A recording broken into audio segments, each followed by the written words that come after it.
So we are now starting the workshop on the Longfellow bid and the contracts for commissioning and the building representative. Good morning, Mr. Lee. Good morning, and good morning to all of you, and thank you all for staying awake. We thank you. So I think we're just gonna turn it over to you. I guess just by way of framing, I think I did a little bit of that before. We are ready to go with the second of the 4 buildings for our future projects. We have, through the extensive process, arrived at Longfellow being the next school to go out. So today we wanted to walk through what you can expect to see come out of the project. I do want to point out that we will have, in quick order, we will have the same kinds of workshops for the other 2 schools because they're all going to follow in a 1-month off sequence. So we will have a first read of the Reiki project at the next meeting, and then a workshop and a vote to approve it. I believe at the March 16th meeting, if I'm recalling my timelines correctly. So with that, I'll turn it over to Mark Lee and Lisa Sawin from Harriman Associates, our architect and engineering firm. Also with us are Steve Stilfen and Doug Sherwood of our facilities department. So Mark, take it away. Very good. Thank you, Superintendent Matana, and good evening, board. We will be brief, efficient, and hopefully informative as well, and getting through this given the hour. We were last before you, I believe, in December, and we at that time provided a pretty comprehensive review of the projects and where we were at that point in time.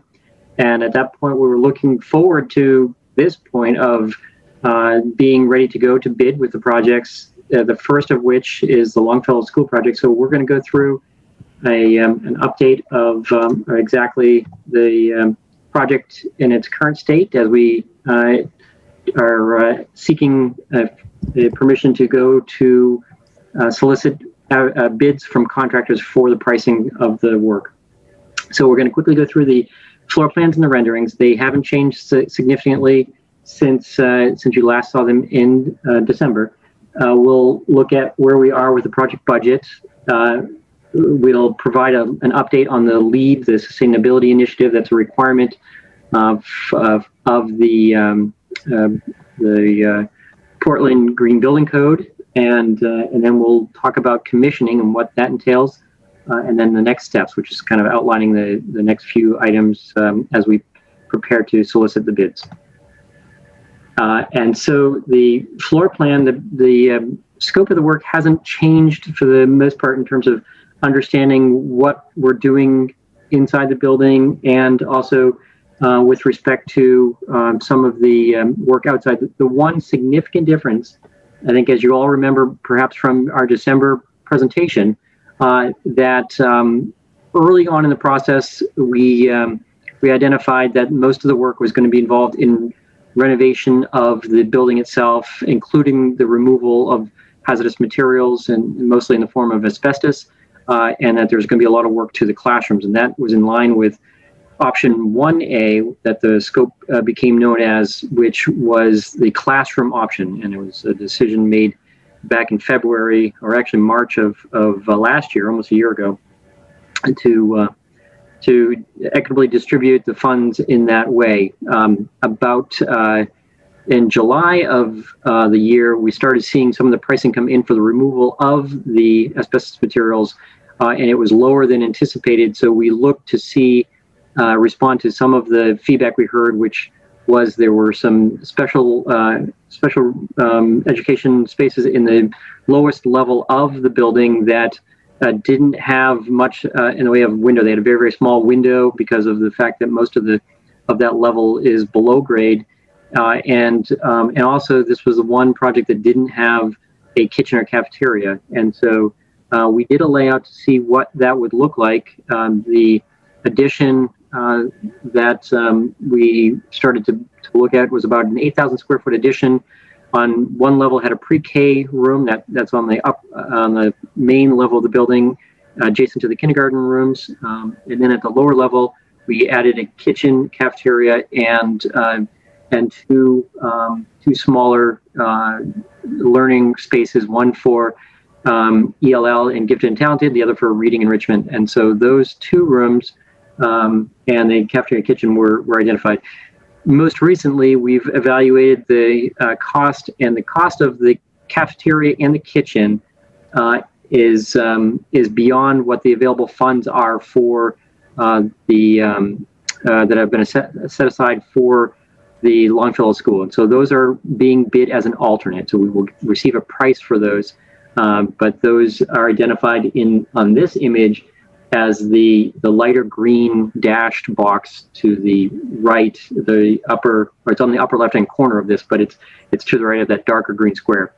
And so that is a fairly new development in terms of the scope, but it's designed to go out to bid this way to receive a price. We think that the budget won't support it, but we still are receiving a price on it. So I'll use my cursor. That's this area right here, which has the addition shown of a cafeteria and a warming kitchen. So, and that area right there is the alternate scope of price. The base, what we call the base bid, is the piece to the left, which is over here, and that again is the two smaller learning rooms. There's a back entrance towards Deering, and then there's a stair to get up to the main level. That's over there. On the coming back here, on the first floor, we call it the main level of the building. The pre-kindergarten room was also an item that was desired to add in. We heard this feedback in June after some of our public forums, and so we did add that in, and that's on the other side of the stair. So this is that stair that goes down to the lower level, and then this is the pre-K room that will be new and provide that amenity. The remainder of the renovation, we're just very quickly remind folks, we're creating a security vestibule on the entrance closest to the parking lot, and so that's over on the lower right-hand corner of the plan.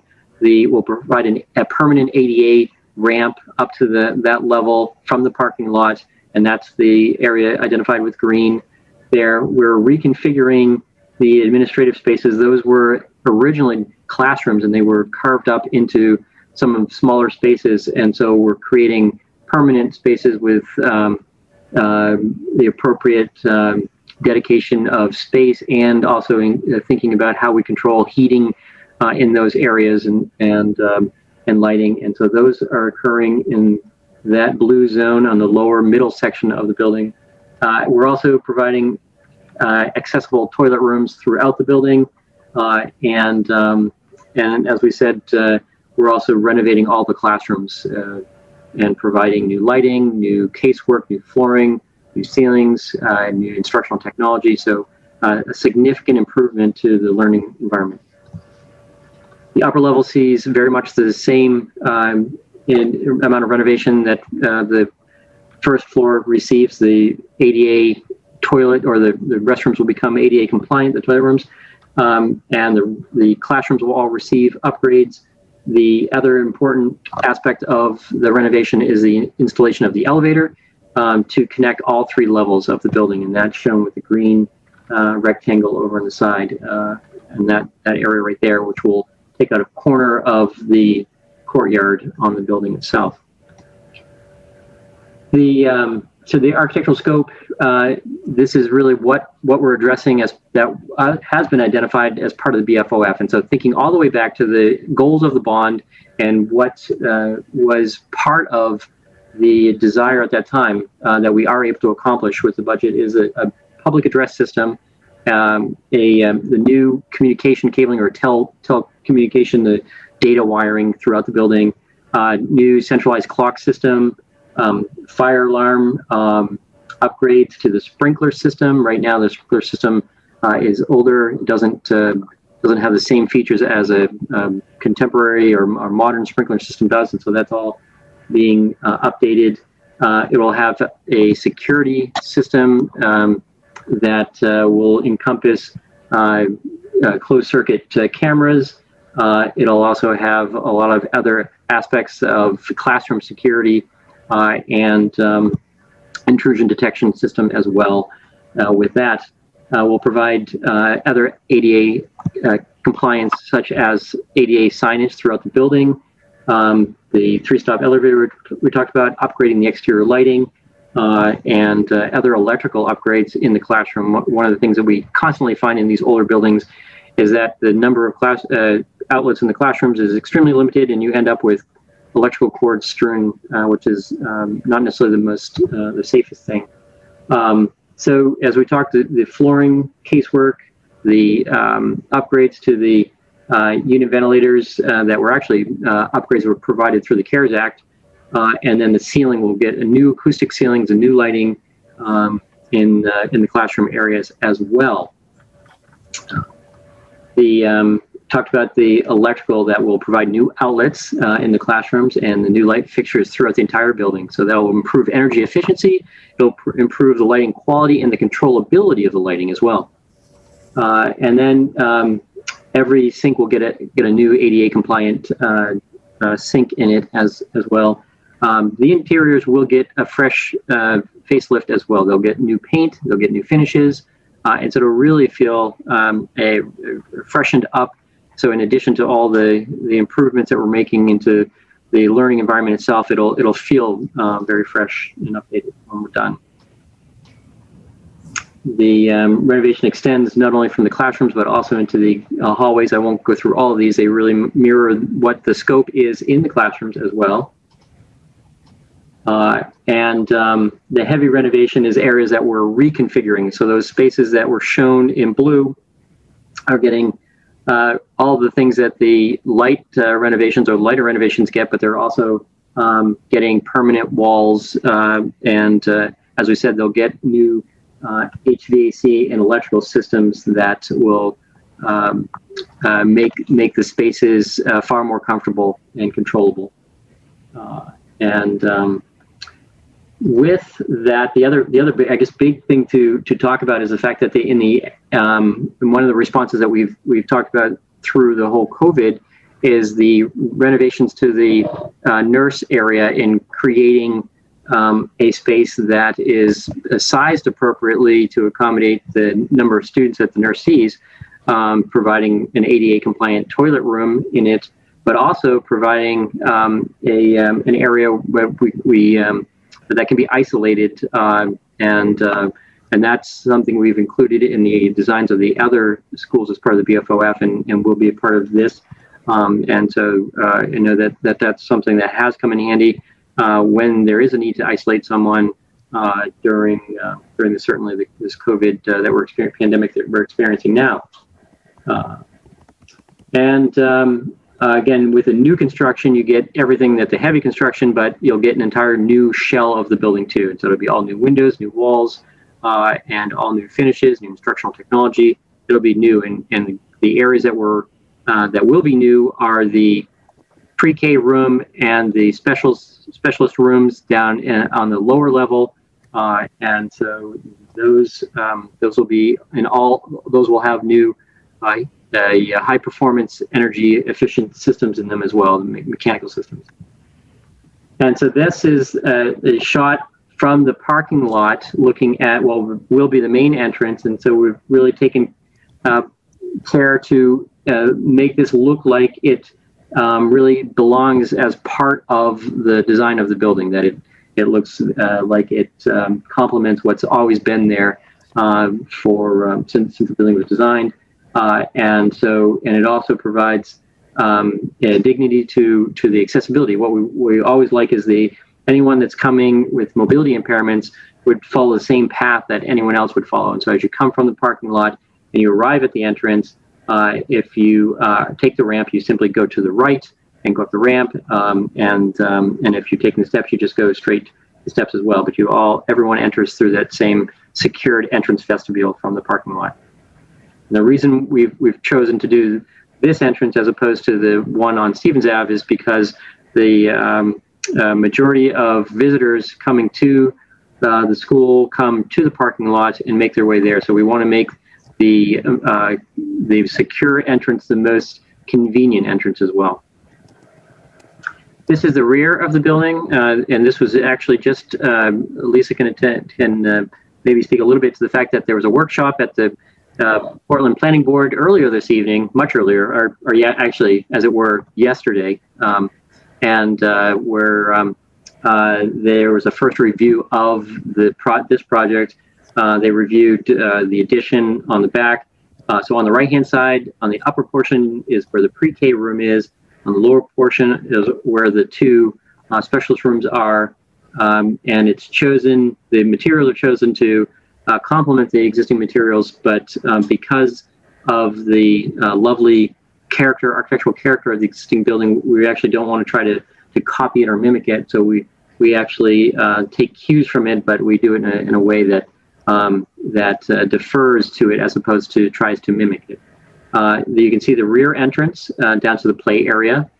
You can also see in sort of that's been grayed with a dashed line around it. That is the proposed cafeteria with a large window. That is the alternate, and then to the left of that window is where the warming kitchen would be. This is simply what we're starting to look at from the improvements to the corridor. This is actually running of the second level, the upper level, second floor classroom corridor. And so we're removing the existing wainscot that protects the walls, and we're going to put a new one on. We are going to put new flooring, new ceilings, new lighting. But we're really hoping that when we're done, it actually just looks like a refreshed school that has very much the same character that's always had. And so we really want to respect the architecture that's there. There are a series of alternate scope items that we've talked about, one of which the eighth one shown on this list, that is the cafeteria and kitchen, but the other 7 are items that were desired items. Then should funding or should the pricing from the contractor come in lower than what's budgeted and we have additional funds available, this was an exercise that was undertaken with the building level advisory committee to determine what things that they wanted to see put back into the building if possible. And some of them actually, as we've talked about, have been addressed. But this list includes such things as, we heard loud and clear, the heating, ventilation, and air conditioning system in the building, which it was desired to have that wholesale replaced as part of the project. But as we remember back in March of last year, the funds just weren't there to do it. The CARES Act has been helpful in being able to do some of those upgrades, but these items right here are items that we'll consider if the pricing comes in favorably and we're allowed or we're able to award additional work beyond what we call the base bid. So, and just a very quick update on the planning board, and maybe again I'll just turn it right over to Lisa Slawin at this point, who was at the meeting on Tuesday evening. So, Lisa. It's quite a while ago at this point. Good evening, everyone. Great to see you all. And I should say good morning. So yes, the planning board, it was a workshop for the conditional use application. And so it was actually a very brief meeting.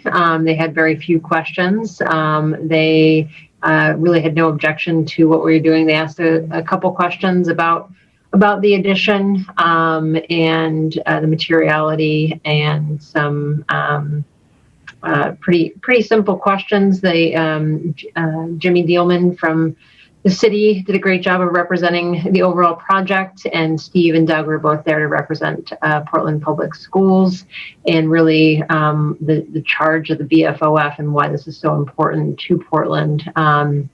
And so we have been okay to move on to the next step in that process. So we will have a hearing for the conditional use permit, and they will get back to us with what the date on that will be. And we'll keep everyone up to speed as we know more details. So I'll do a quick update on the budget. This was in the packet, and we established a construction budget of 10.5 million, and that was back when we did the original evaluation of the scope called A1. And that also includes, in addition to the construction costs, there are other soft costs, as we call them, and they're enumerated here.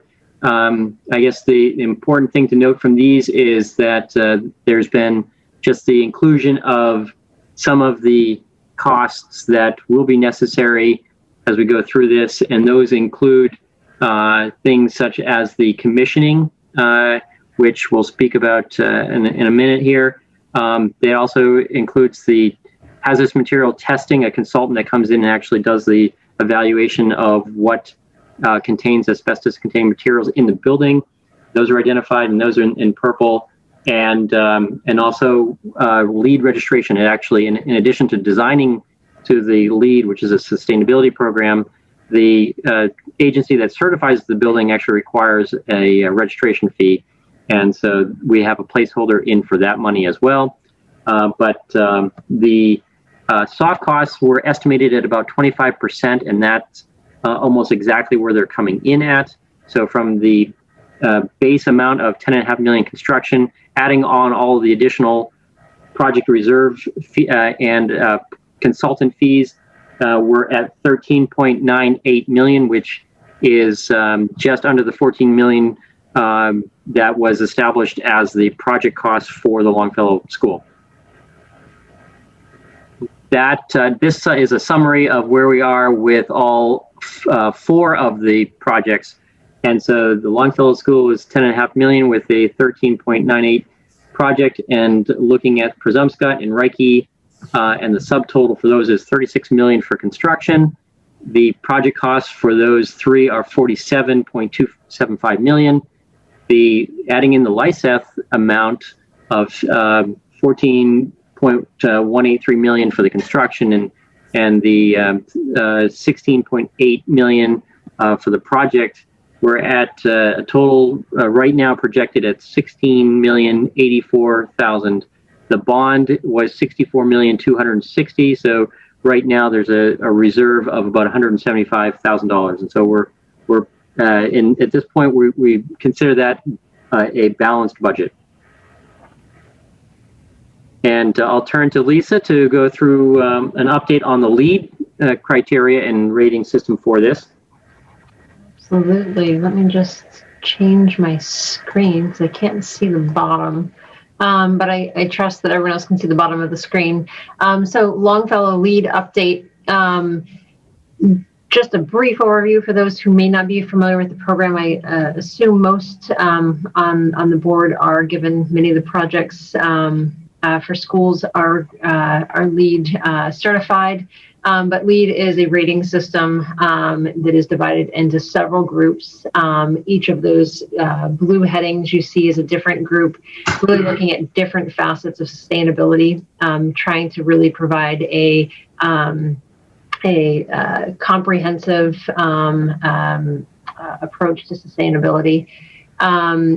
The charge that we have is to come in at LEED Silver. LEED Silver means we need 50 points in addition to what are required as a baseline for LEED, which are the prerequisites. The different columns show things that we're tracking as yes, we're on track to get these points. The 2 columns in the middle are just different weightings of maybe. There's a strong maybe, there's a weak maybe, and then there's the no column. What the important part is right now we are tracking in the yes 51. So we are above the threshold for LEED Silver, which is great. We're on target. We are still looking to tweak things slightly to move some of those strong maybes over into the yes, just for to have a little bit extra contingency, if you will, as things go through a lead review. Sometimes different credits, different lead reviewers interpret them different ways. So we always like to have a little bit of a buffer. So we're continuing to track that closely, and the process will continue all the way through construction. And the documentation will be at the end of construction, and that's when certification will be awarded. So long story short, we are on track for LEED Silver with the current design. And one of the last content areas that we have to talk about is something that's called commissioning. And commissioning is a process which a third-party consultant comes in and evaluates building systems that at both the design stage and during construction to ensure that they are sized and designed efficiently before construction, and then during and after construction, that they're installed correctly and that they're set up to run efficiently. There's estimates that the building energy performance can be improved anywhere between 8 and 30% by going through this process.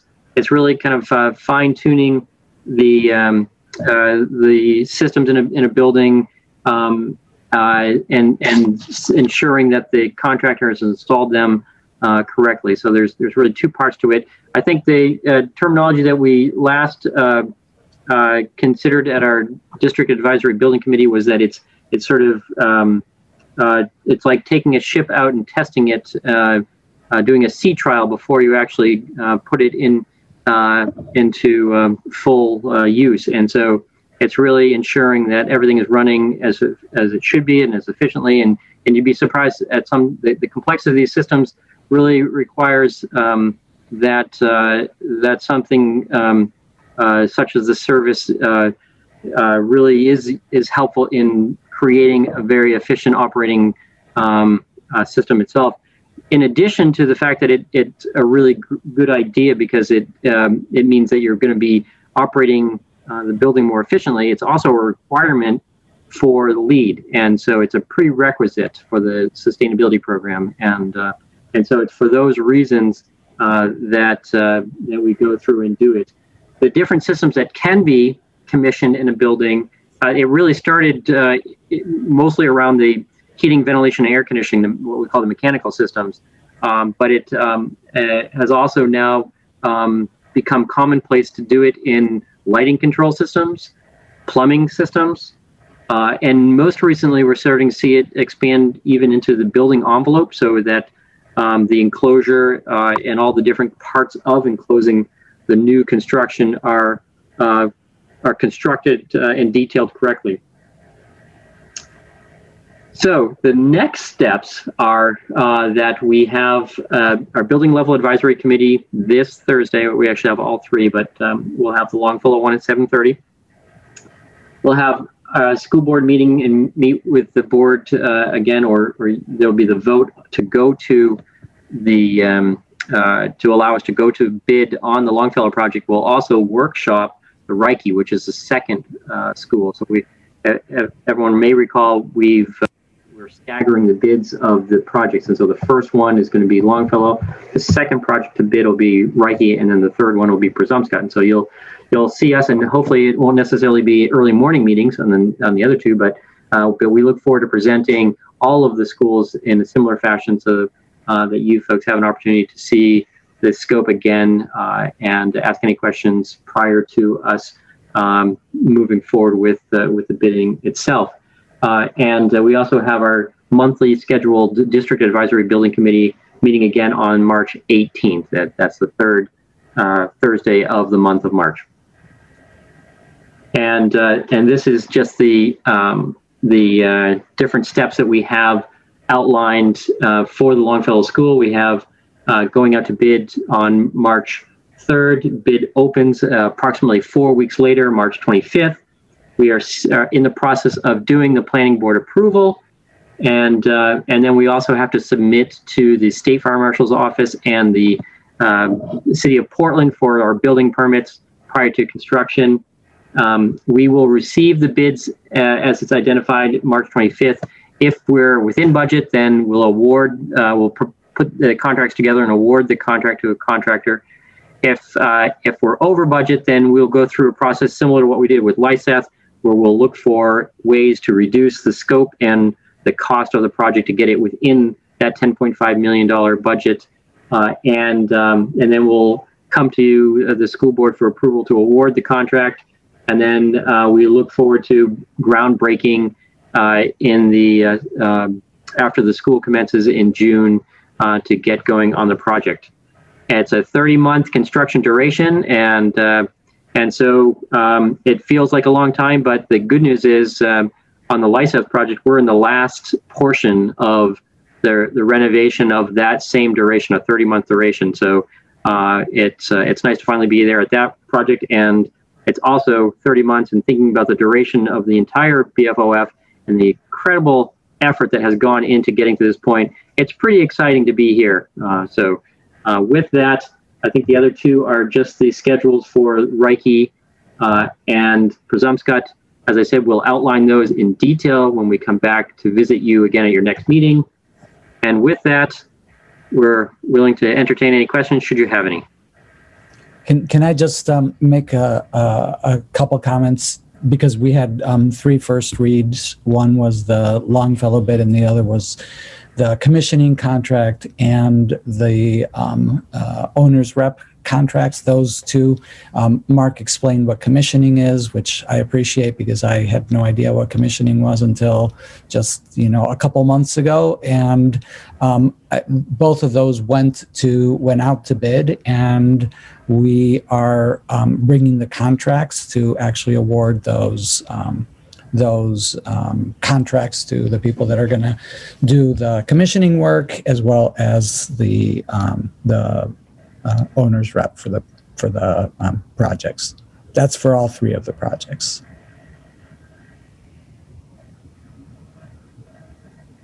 I see a question from Aura. Go ahead, Aura. Thank you. I'll try to be quick. Thank you for the presentation. And yeah, I know the late hour and our fatigue, I just didn't want to forget to just add on to the excitement. This is just really exciting after all these years, like just really seeing, and I wasn't on the board when Lyseth, I was following it, but for me to be able to see this actually coming together, and that the planning board meeting was tonight that's just thrilling. So just wanted to say that. And I just had a quick question about, I know Jess Marino on the district building committee had sent an email with questions about kind of the fluctuation. I think the question was about fluctuation about abatement costs. And then she also I wondered about that, if there had been any response you guys had about that. And then the other piece was, you did just say that the Black meeting was Thursday. I couldn't remember when that was. So when she mentioned about just like wanting the community to have, I guess this would be the first time they would know about the cafeteria, right? That change would be Thursday. But just wondered if there was any information that was shared from her questions. So we're compiling, thank you, Aura. We're compiling the history of the pricing, and we have, as I alluded to, we began the conversation about the scope back in March, and we've begun the chronology of the scope. It was in July that we received initial pricing that looked favorable to include some additional scope into it. The conversations or the questions that Jessica sent are in that, was there such a price fluctuation of asbestos to the point where it would prohibit the entire cost of the addition? And we'll provide some backup, but I guess the short answer is the escalation in cost hasn't been to the tune of the entire addition. It was simply what the cost of the cafeteria and the warming kitchen were. So we were able to add some. We just were, I think, a little over eager in terms of what we thought we might be able to include in adding the cafeteria and warming kitchen. But the pre-K room and the 2 specialist rooms are an add from the original scope that was contemplated for the project back in February, March of, and all the way up until about July of last year. So we're putting together some more information for the BLAC to inform them on that process. Thank you. That was just my other question, was just, I hadn't realized the timing of that. So you feel like you would have some of, because I'm sure there'll be, concerns. So I'm glad she was able to ask that, as I was thinking more after that meeting too, just that I didn't know what to ask. So I was glad that she brought that up. So thank you for the info and the follow-up with the BLAC. Thank you.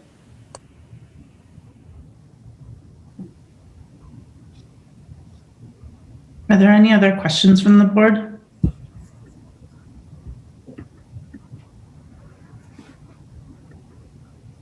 Roberto's hand is up. Roberto. Yeah, sorry, I'm really having trouble with my camera. I really cannot hear people when I turn on my camera. The connection is bad, so I apologize for not having it on. Thank you for the presentation, Mark and team, and sorry that it had to be so late. But I, as always, I really appreciate the way that you guys communicate with the board and these updates. They really are informative, and given the gaps between these updates, you guys do a really good job at bringing us up to date. So I just want to commend you for the job well done. Only question that I had, and I'll try to be brief because again it's late. Given that there is a lot of this is a big picture question about the economy and other changes that we could expect down the road. Given that there is a lot of uncertainty in the economy, is there anything else that we really need to be aware of, around the corner? I'm assuming that as things get going, things like cost of construction, materials, all these things are going to start going up in price as demand increases. So I guess, again, this big picture, anything else that we need to be aware of that could come up and alter our projections? That would be outside of our immediate level of awareness, I guess. I know that's a really broad question and probably not a fair one. Well, I think, sometimes it's in the public bid market, you don't know what the costs are going to be until you open the envelope. What we've tried to do is do everything we can to guard against the setbacks of a spike in costs that exceeds our ability to accommodate it with what we've budgeted. There is a contingency above the $10.5 million. It's about $500,000 that is intended to be used to guard against fluctuations in the pricing that might happen at the time of bid. The one thing we've tried to do with our staggered bidding strategy is to really increase the level of competition, to have as large of a bidding pool as possible, which tends to put downward pressure on the pricing of the project. So we've really tried to do that. We've had the strategy of alternates, and so those are the things that we've put in place now, so that we hope we're not in a position of having to expend a lot of effort to have to do redesign and get the pricing down. We have seen this spring significant cost increase in materials. Right now, we haven't seen the labor market start to spike as much as we start to see materials. We anticipate that in the quarters 3 and 4, as the economy, everyone's predicting the economy to come back, that we're going to start to see the labor shortage even more acutely in the construction world. So the importance of trying to get these out to bid this spring, I think, will help us with that as well. Yeah, I agree. I agree that the earlier and sooner that we get out there, the better, because aside from a few bumps in the last few weeks, things do look pretty promising for the economy, and those prices should continue to rise, and wages should pick up rather quickly after that. I guess just a side question, and again, you can be super brief. This is more for my knowledge. Has construction since the pandemic, I know that immediately it really stopped, because everything stopped, but has big construction projects really slowed down over the pandemic? And are we seeing a rebound of that, or is this just a gradual continuation of increase of labor and material costs? Yeah, if you look at the curve, you would see exactly as you suggested, Roberto. There was an immediate downturn in April or so of last year, and then it actually started to pick back up again shortly thereafter, but on a pretty steady incline. And so we, in preparing for putting this bid out, we're mindful of the fact that there are several other school projects, not even thinking about the rest of the project. There are many, many projects. Portland is seeing a large dormitory being built at University of Southern Maine. In addition to that, South Portland is building a brand new middle school that I think is estimated in the 60 million range. And then Auburn is building a new high school in the $100 million range. And so all of that is happening right at the same time. And that takes a lot of the trades, the subcontractors. That really takes a lot of contracts to do that work. So we're seeing really that construction levels are pretty close to where they were. Not quite as hot as they were pre-pandemic, but pretty close to where they were. All right, great. That's good to know. And again, the urgency of us getting these bids out there. This is a joke, of course. Maybe we'll find a contractor that will accept cryptocurrency as payment.